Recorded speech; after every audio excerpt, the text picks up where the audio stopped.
Welcome everyone to Tea with Myrtis, Artistically Speaking, which is a series of conversations with artists featured in the Women Heal Through Rites and Ritual exhibition. Today's guest is Lavett Ballard, a mixed media artist whose works are presented as commentary on social and political issues concerning Black women. Welcome to Tea Time, Lavett. Hi, welcome. Thank you so much.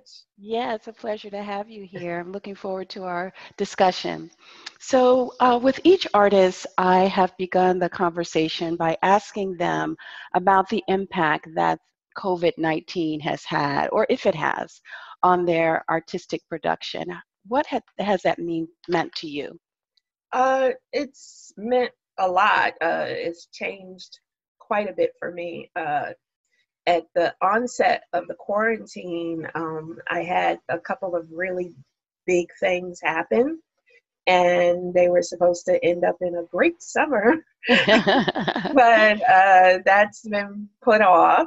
Uh, the biggest thing was I had the Time magazine cover get released, Yes. and I was getting a lot of feedback from everything from Good Morning America was contacting me, different news sources were contacting me, and then the quarantine hit and everything literally just stopped. No more phone calls.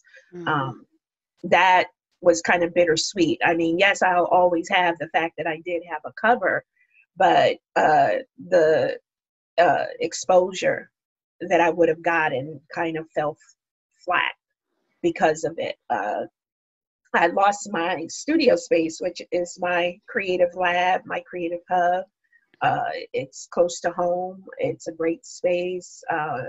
And the building that it's housed in closed down. Mm. So it's still closed. So I literally had less than a day, I believe, to go in and grab as much stuff as I could to work modularly at home. Uh, I'm familiar with working in small sections because I had to do that in grad school because I didn't have a big studio space like I Hmm. did at the campus.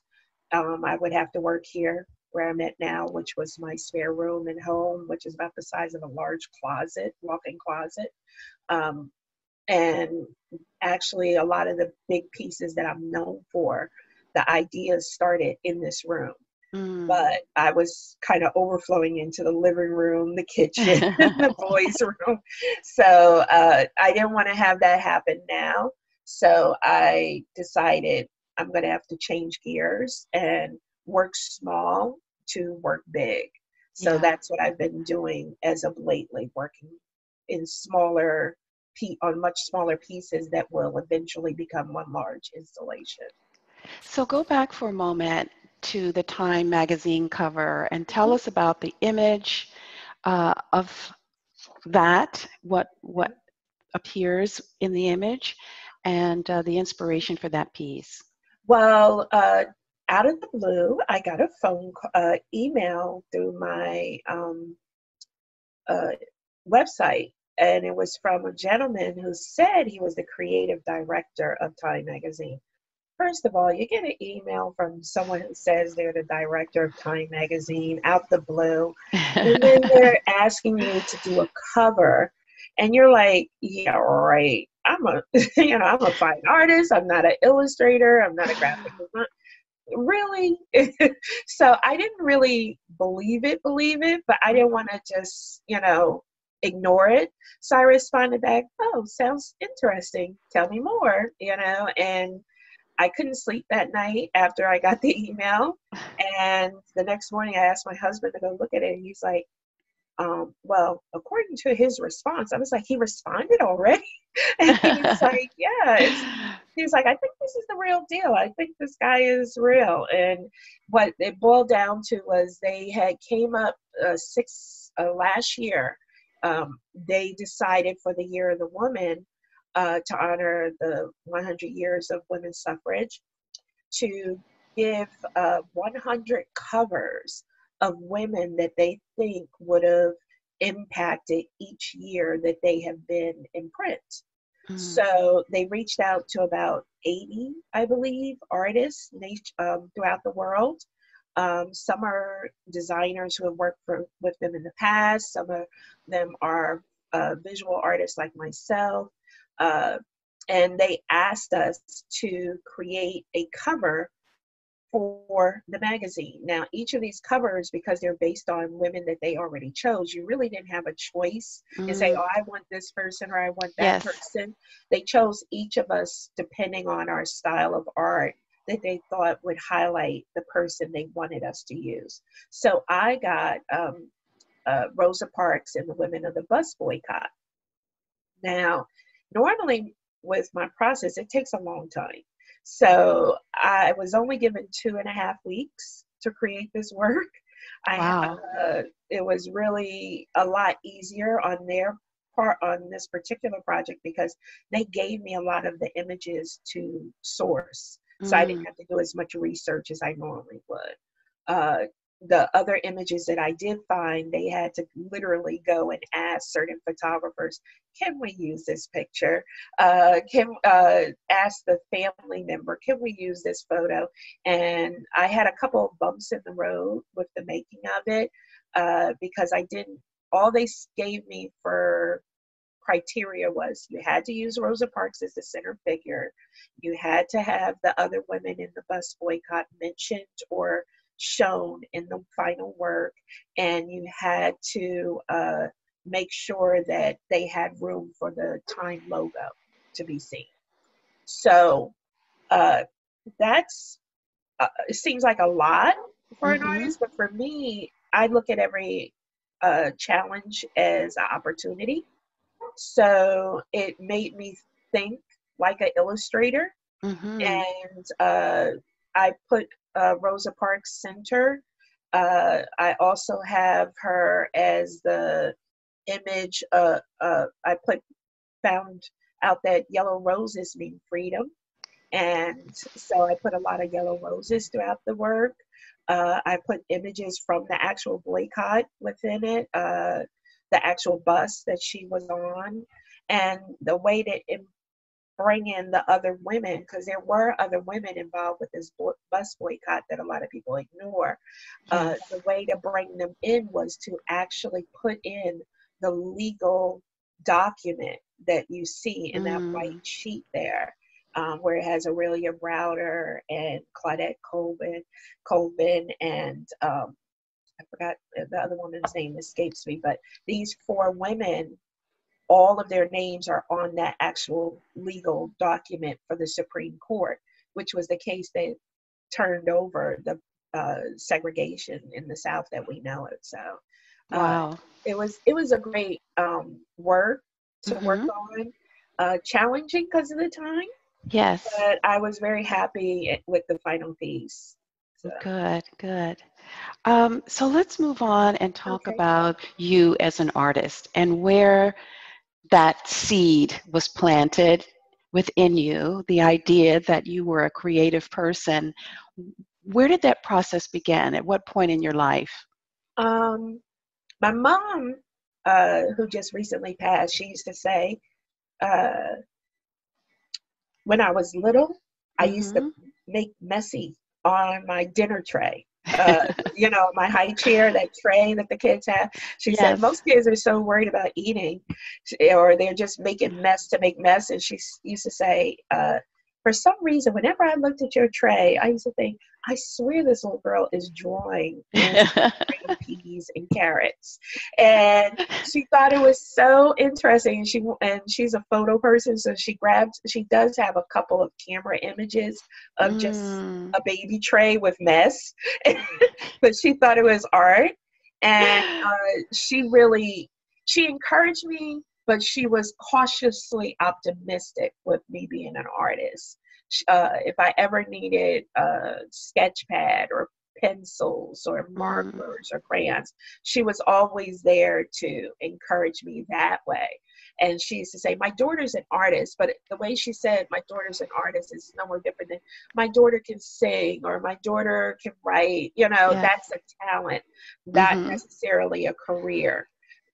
She always saw me as a teacher, which I am also. but Mm-hmm. she never really saw art as a career for a Black woman Yes. because that's not what she saw. Mm-hmm. So I would have to say my mother encouraged me. She started that seed.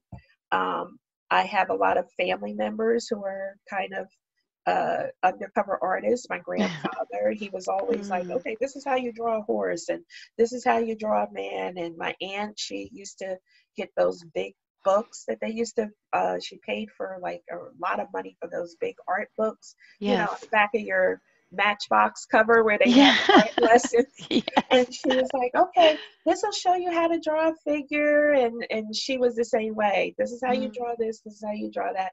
But I think even with them, it was the same thing. They could not, what I'm doing now wasn't Mm-hmm. even on their radar of Yes. it being feasible.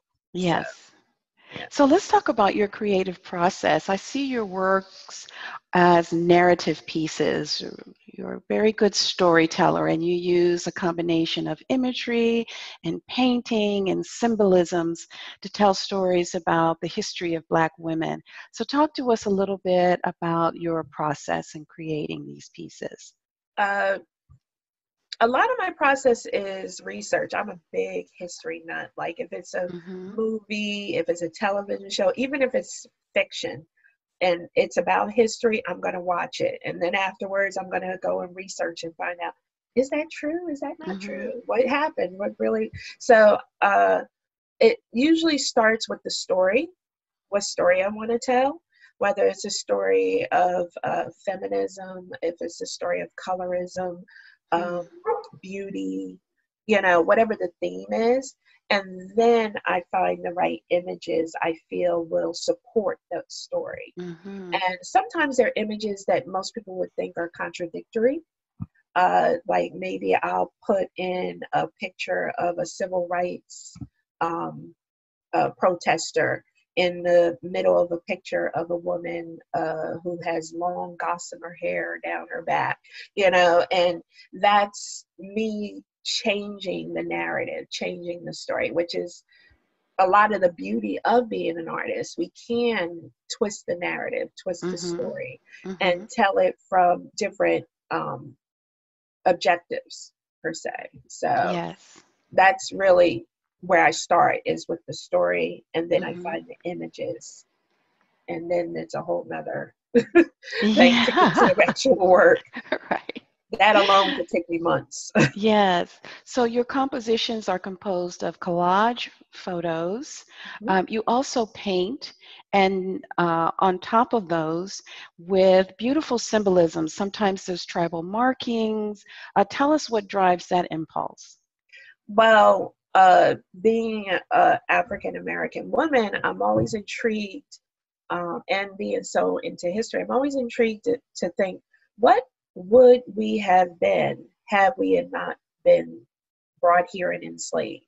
Mm, What would my life have been like had I grown up in a community that nurtured me, that allowed me to be the person that that culture wanted me to be? mm-hmm, So the tribal markings are my way of linking um, us as African Americans, as lost tribe per se, to our actual home tribes in Africa, uh, linking us to royalty that was lost.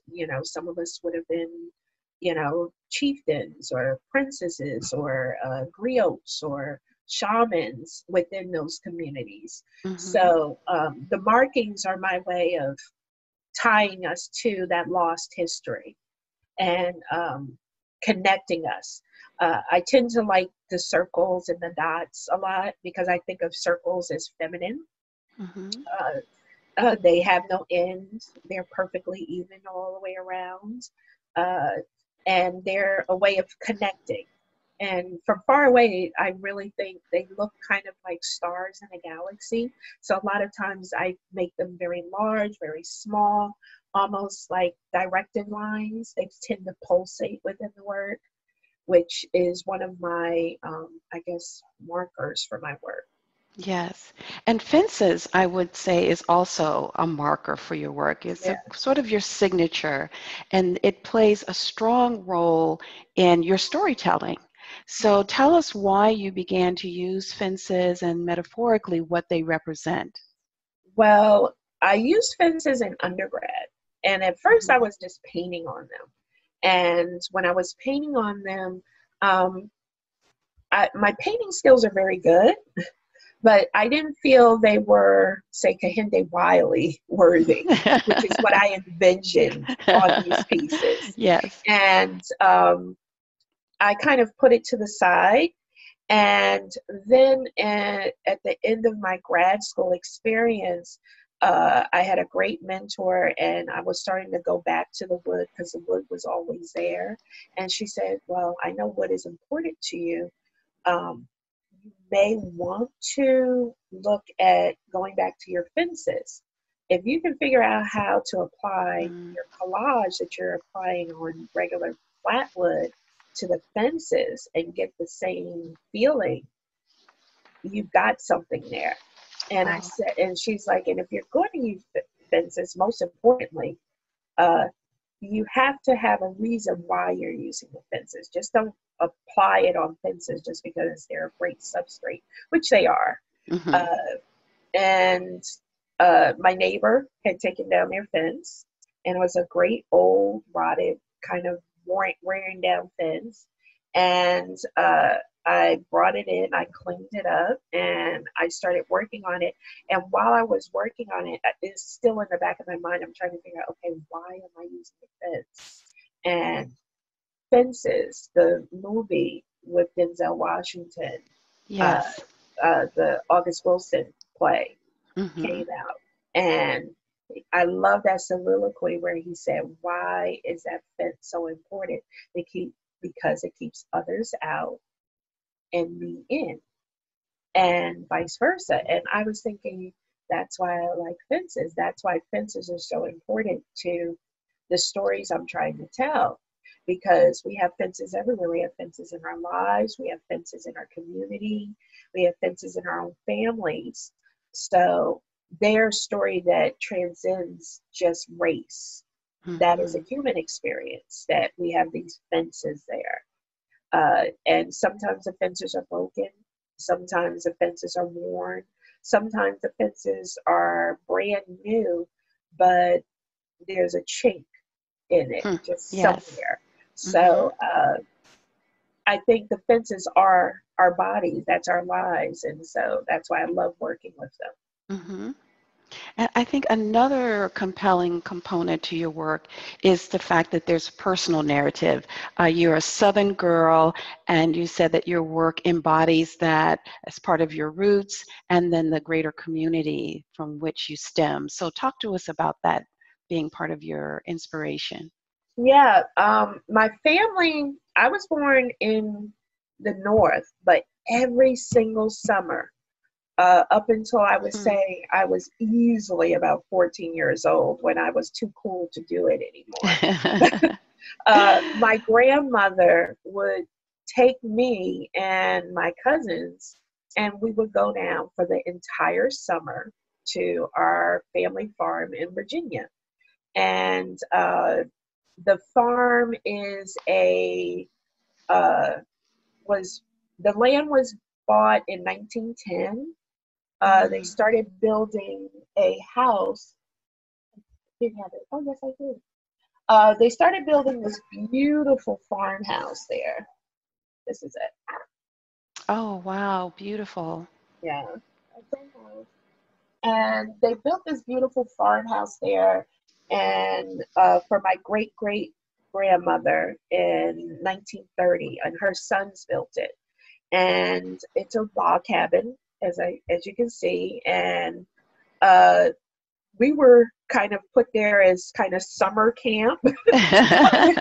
Also, we were there to clean up the farm Yes. because my great great uncle was still living there, and he was a bachelor, and my grandmother and her cousins were kind of put to the task of making sure that the house was clean and Hmm. that, it was set up for winter. if there was any problems on the property, to make sure it was all set for the upcoming winter. Yes. And we as kids thought it was a vacation, but it was not, Mm-hmm. because we knew a good Yes. portion of the day we were going to be inside cleaning, Mm-hmm. scrubbing. You have not cleaned and scrubbed till you had to clean logs on the inside. Wow. Uh, so a lot of that experience, I didn't realize it was subliminally working through my Mm. mind throughout my whole artistic journey. Mm-hmm. I've always liked wood. I've always been attracted to Mm. wood. Yes. And that idea of our history, our past, and I think it was because of these journeys down there, these vacations in the South, where I was hearing the stories of my great aunts and my grandmother on the porch every night, talking about, remember when this happened, or remember when this Mm-hmm. person got lynched, or remember when so and Mm. so wanted to walk down in Selma, and and I heard these stories all the time, being surrounded by wood. So Mm-hmm. uh, the Southern feel is very strong in my work because of Mm-hmm. that experience. Mm. I still think of myself as a Jersey born but Southern girl at heart because of Yes. me going down there so often. And it's funny because to this day, I'm like, no, I never lived in the South, but people still think because I have an accent, because of me going so often, Yes. I'm from the South. Yes. But Does your it's family still own that home? Oh yes, we Oh, still beautiful. own 32 acres of land. It Wow. is a beautiful farm. We're trying to actually get the house set up as a historical landmark Oh, because it wonderful. is authentic, as far as an Mm-hmm. authentic log cabin. Um, Mm-hmm. it's tough because there was no will. So anytime Mm, there's no yes. will, Yes. we call it the legacy house. Well, that's what Mm-hmm. the state of Virginia calls it. It's a legacy house. So technically, I own the property just as easily as my sons own the property, as easily as Yes. my brothers, my cousins, anyone who is a blood relative to Mm-hmm. someone, to my great great grandmother owns the property. So you Yeah. can't really sell it. You can't really do Yes. much with it. So we're Well, it's working on it. wonderful that your family still owns it and Yeah, it's we still, all it agree is to part pay of your taxes. legacy. That's pretty much where we're Great. at. That's pretty much it right now. Yes. So let's talk about three of your pieces that are in the exhibition, the Women Heal exhibition. Let's talk about Black Venus first. That's a Uh, really powerful piece. Black Venus, when I started working on that piece, I was really struck by the idea of African beauty. What is beauty? Mm-hmm. Uh, if I was in certain areas of Africa, the woman that you see in the image with the scarification on her face, Yes. that would have been the epitome of beauty. Mm-hmm. There's some African tribes where the heavier the woman is, she's more beautiful. So the idea of aesthetics, as far as physical beauty, was really strong with how I approach that work. Uh, I wanted to make sure I saw source imagery that was kind of conflicting as far as what is beauty. Uh, Mm-hmm. the colors, anytime I tend to have African imagery, I tend to like very rich earth tones, a lot of uh, golds and metallics of copper, bronze within the work. Um, Reds, rusts.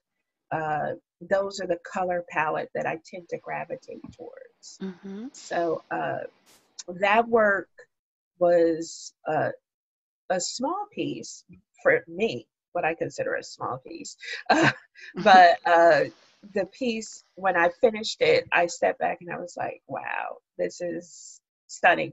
And it's funny because at one point, even though I start off with a theme, I used to start off with a title first for the work, and then that's the title when I finish it. Mm-hmm. But with these wood pieces, the fence pieces, because the fence tells me what story it wants to tell, it also has to tell me what its name is going to be. And a lot of Mm. times I don't get a name until maybe a week or 2 weeks after I've completed it. And then Yes.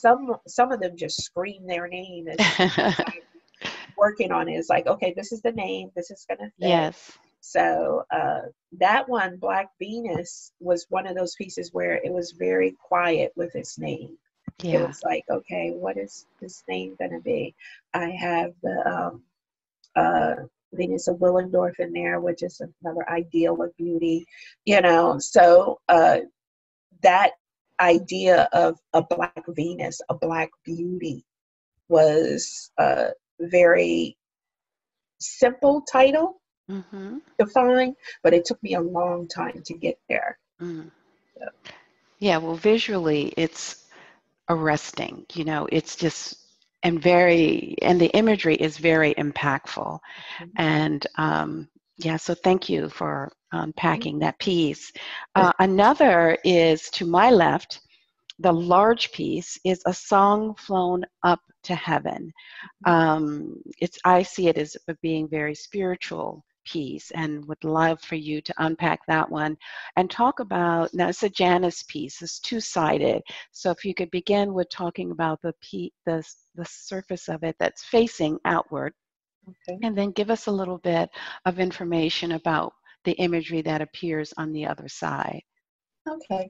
Well, that piece, like I said, the wood is usually the one that tells me what it wants to tell. Mm-hmm. Um, I knew when I was approached to work on pieces for this particular exhibition, I knew I had to have certain pieces that I wanted, or certain stories I wanted to tell. Mm. So I knew one of them would be about beauty, Black Venus.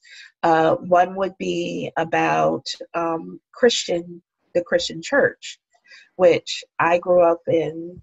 My husband is a minister. So my idea of the Christian church has changed a lot since becoming a minister's wife. I Mm. am the so not normal minister's wife. I keep telling them, don't sign me up for cooking, don't do me for any type of ministries. No. But when I worked on this piece, the fence panel was missing at least two slats. And when I was thinking, okay, do I want to have him replace the slats or maybe replace the end slat? And then I thought about it. I said, no, this is the piece that's going to talk about Christianity, because Mm. Christianity, a lot of people come there broken. A lot of people come there looking for hope, looking for a change in their life. So the missing slat kind of represents on the end that missing part in your life that you're looking for, that you're still a work in progress. And the broken part represents the broken people. So when I started working on the fence itself, I knew I wanted it to have a lot of open space where it would have a lot of the imagery of the background to be shown.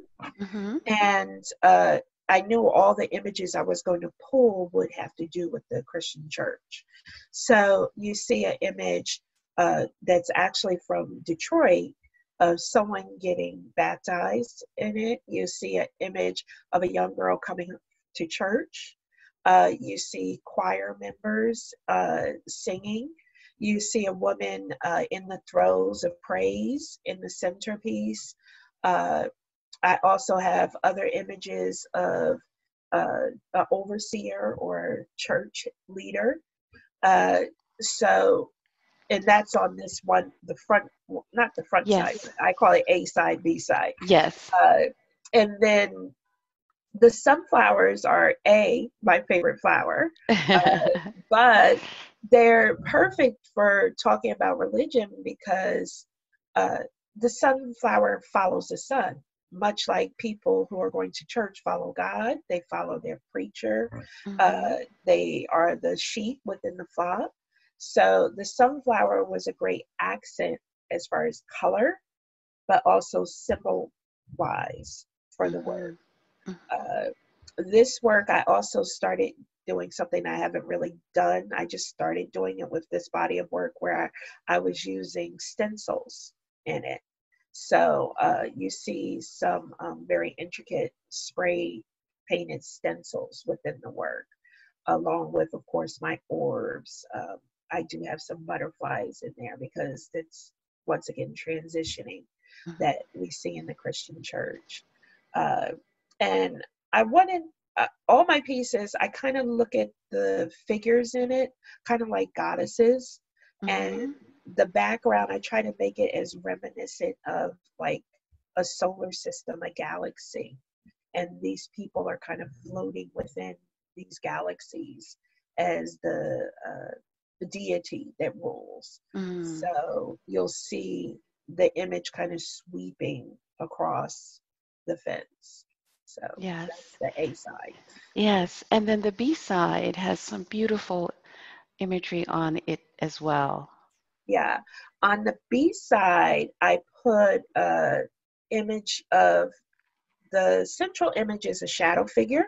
Mm-hmm. And I started doing these years ago where uh, I didn't want to necessarily call it the back of the piece, but I wanted to, once again, always thinking our connection with Africa or our lost lives, these kind of shadows of the piece.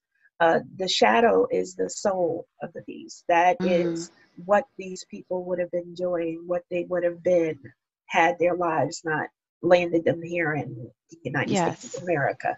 So you see the shadow figure of this woman in the background.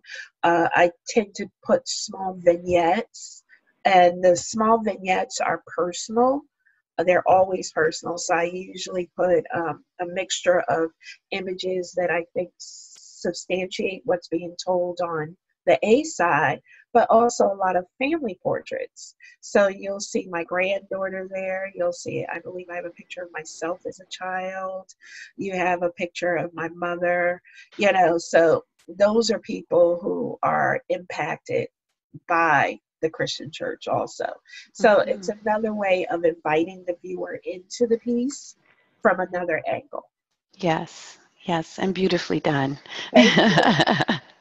And lastly, although you have several more works than the three that we're talking Yes. about, but for because of time, we have to limit it, unfortunately, to these three. And the other is She is Immortal, a piece that in which you're honoring Henrietta Lacks, who died of cervical cancer at the age of 30. She was being treated in Baltimore, Maryland, where I'm located at Mhm. Johns Hopkins, and her cells were used. There was research being done for cures, cell research being done, and it was discovered that her cells would they growed, and other cells, when being used for developing drugs, would die, but hers grew, and went on to the use of her cells, which are HeLa cells, Yes. were essential in developing the polio vaccine and have advanced treatments for cancer, AIDS, and other diseases. Yes. Yes. So this piece, it really resonated with me very strongly for many reasons, but I want you to tell us what compelled you to create it, why she became the central figure for this piece, and it also talks about women as healers. Well, once again, thinking of the overall theme of women's Mm-hmm. right and ritual, uh, first, I knew I had to use Henrietta Lacks. Yes. I read the book in 2016 by Rebecca Skloot, The Immortal Mm-hmm. Life of Henrietta Lacks. And much like many of us who read the book, we were dumbfounded that this had happened and we didn't know about it. That this woman's life, her being, had such a huge impact on the world. So when I knew I was going to do a piece highlighting her and her contribution, but I wanted it to not just speak about her, but how women as a point are become immortal within each other's lives. Mm-hmm. You see her as a central figure in the piece very clearly. I also have a woman that looks like she's touching her shoulder, and that is a midwife from what we know of as Cheeseville, South Carolina. Uh, Mm-hmm. and they did a whole photo series on these midwives and how it was a dying art. And midwifery is very much about healing. And then I also have a image of some women who are elders within the church, and the church once again is a great place to go for healing. Yes. Uh, and then there's a central figure of a woman who looks like a sharecropper, and she was. And when that was a tricky one because I try when I get the images, a lot of times the images are not very clear, they're very grainy. And Mhm. I kind of like that in my work. Um, One thing we didn't touch upon, though, is a great honor that was bestowed upon you, and because of the virus, it was disrupted. But I really do want you to talk a little bit about that Uh, residency. yes, I've gotten chosen for the Yaddo artist residency, and I applied to because I was told, oh, you have to get a residency. So I applied to like four different residencies, two local ones, McDowell, which is pretty much a reasonably large one, and this other one called Yaddo. And Yaddo is in Saratoga Springs, New York, and it is a residency that has been around for quite some time. I can tell you exactly how long. Yeah, it's been around since it was founded in 1900 by financier Spencer Trask and his literary wife Katrina. The founding family was had a lot of problems. They never had children. Their children that they did have died, and they Mm, have literally a castle as a home. It was a mansion that looked like a wow. castle, and they turned it into a artist residency. So the residents lives the time there in the castle, but on the campus or on the acres, they have over 400 acres of land. They have cabins that would be serve as the studios.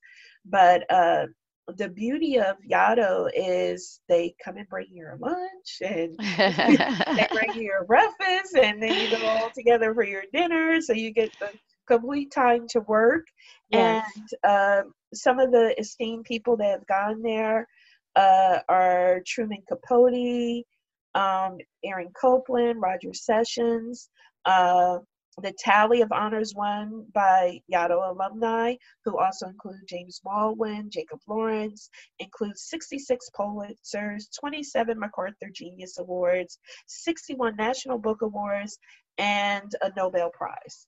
Wow. So it is, when I got accepted, I was like, me?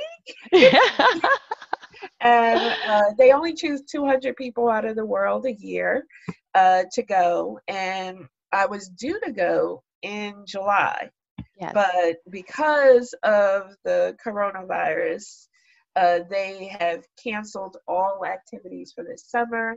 Hmm. And I keep my spot, which is the beauty of it, but it won't be until next July when I can actually attend. Yeah.